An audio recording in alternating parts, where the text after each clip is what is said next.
আপনারা প্রায় দেখেন একটা কথা বলা হয় মাইনরিটি, এই শব্দটাকে আমি ঘৃণা করি।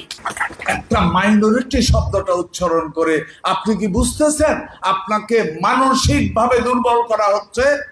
আমার আম্মাকে দেখতাম আমাদেরকে নিয়ে, আমি আমার ছোট দুইটা বোনকে নিয়ে নানার বাড়িতে বেড়াইতে যেত, ওই বাড়িতেও দাওয়াত খেত, এবং আমার যে হিন্দু নানা আছে এই বাড়িতেও দুর্গাপূজা উপলক্ষে দাওয়াত পড়তো, আমরা কিন্তু ওই বাড়িতেও দাওয়াত খাইতাম। তখনও বুঝতাম না দুই নানা দুই রকম। আজকাল এটার খুব বেশি প্রচলন।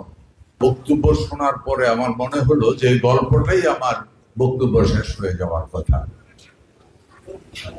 আমার নানার বাড়ি বারাপাড়া ইউনিয়নে, আমার বাড়িও বারাপাড়া ইউনিয়ন। বারাপাড়া ইউনিয়নের 12পাড়া গ্রামের 60% লোক ছিল হিন্দু সম্প্রদায়ের, 40% লোক ছিল মুসলমান, এবং এই 60% লোক ছিল কুমার সম্প্রদায়ের। ওই গ্রামে আমার নানার বাড়ি, ওই গ্রামে আমার মার জন্ম, ওই গ্রামে আমারও জন্ম। আমি যখন ছোট তখন প্রায় দেখতাম, আগে আপনাদের মনে আছে কিনা যারা গ্রামে বাস করে তারা বলতে পারবেন, গ্রামের মধ্যে কিন্তু কুমার সম্প্রদায় ভাত করে হান্ডি পাতিল ইত্যাদি নিয়ে যাইত। ওই গ্রামেরই এক হিন্দু সম্প্রদায় বা কুমার সম্প্রদায়ের একজন লোক ছিল। আমি যখনই দেখতাম যে উনি আমাদের গ্রামে বা এই দিক থেকে গাওয়াল করা, আমরা গাওয়াল করা বলি, গাওয়াল করার জন্য আসতো, আমার নানার বাড়ি থেকে ওনার কাছে হয়তো একটা কাঁঠাল কিছু একটা দিয়ে দিত, উনি ওইটা আমার আম্মার কাছে দিয়ে যাইত। আমরা ছোটকাল থেকে জানতাম আমাদের দুইটা নানা, একটা নানা পাতিল বিক্রি করে আর একটা নানা রেলওয়েতে চাকরি করে।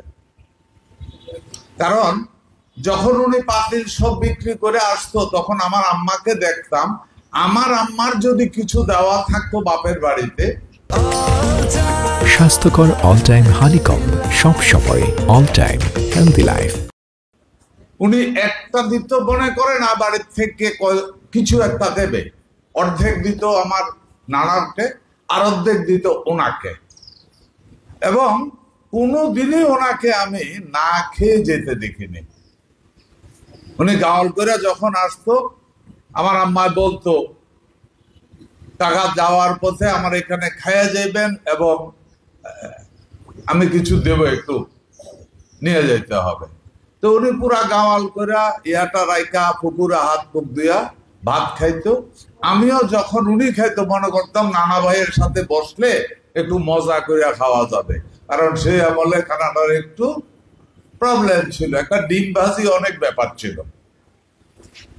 আমার এখন প্রশ্ন, যখন ওইখানে বিশেষ করে দুর্গা পূজা হইতো, আমার আম্মাকে দেখতাম আমাদেরকে নিয়ে, আমি আমার ছোট দুইটা বোনকে নিয়ে নানার বাড়িতে বেড়াইতে যেত, ওই বাড়িতেও দাওয়াত খেত, এবং আমার যে হিন্দু নানা আছে এই বাড়িতেও দুর্গাপূজা উপলক্ষে দাওয়াত পড়তো, আমরা কিন্তু ওই বাড়িতেও দাওয়াত খাইতাম। তখনও বুঝতাম না দুই নানা দুই রকম। আজকাল এটার খুব বেশি প্রচলন। আমরা জানতাম একটা নানা হিন্দু, একটা নানা মুসলমান। আমরা ওই দুর্গাপূজাতেও দাওয়াত পাইতাম।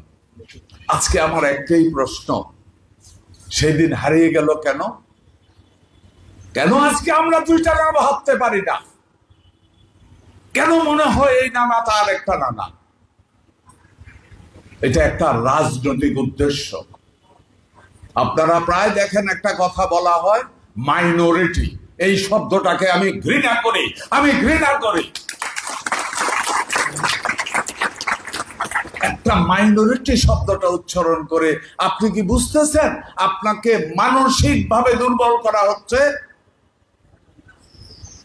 মাইনরিটি কি?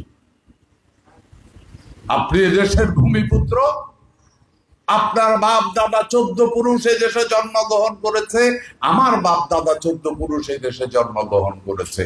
আপনি এদেশের ভূমিপুত্র, আমি এদেশের ভূমিপুত্র। শুধু রাজনৈতিক কারণে কিছু ওয়ার্ড ব্যবহার করা হচ্ছে।